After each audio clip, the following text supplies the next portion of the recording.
Percy puffed grumpily into the yards. He was feeling put upon and said so.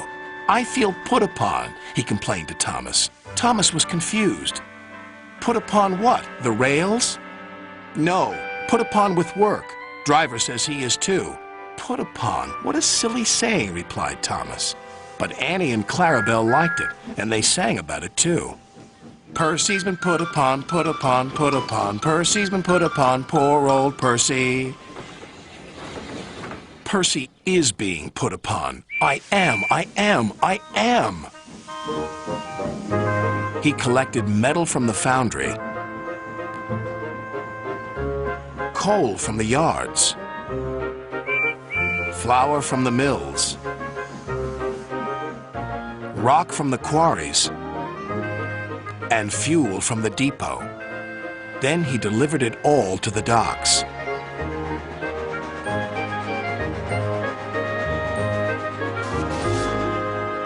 Next, he collected some empty freight cars. "Who's this dirty little engine?" cried the freight cars. "We want Thomas or Duck." Percy ignored them. Put upon, that's what I am. That night, all the engines laughed at him. "We can see what's been put upon you," said Thomas. "Silence," said Sir Topham Hatt. "Percy, you've done a good day's work. Now get a good night's rest." "Yes, sir. Thank you, sir." Next morning, he took some freight cars to the coal yards. Then he had to push empty freight cars to the mine shaft. When he arrived, there was trouble. The foreman spoke to his driver. "The freight cars are stuck on the mechanism. All they need is a good push. We'll do it right away." Percy shunted back to where a large canvas barrier was used to protect his line from loose rocks. Percy charged at the line of freight cars too fast and too hard. "Oh no!" gasped Percy. The freight cars broke free, but ran out of control to the mines below. On! Faster, faster!" the silly freight cars yelled.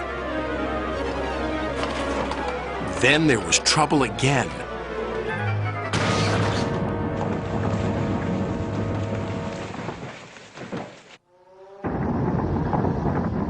"Get out of here fast! The mine's collapsing!"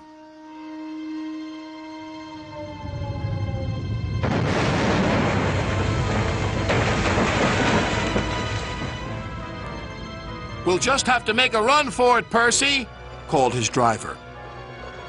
"There's going to be an avalanche," wailed Percy. And he was right. Worse still, the track he was on began to crumble. "Oh, help!" wailed Percy. Then he remembered something he had seen earlier. "There's a canvas barrier by the track. That might save us." They were just in time.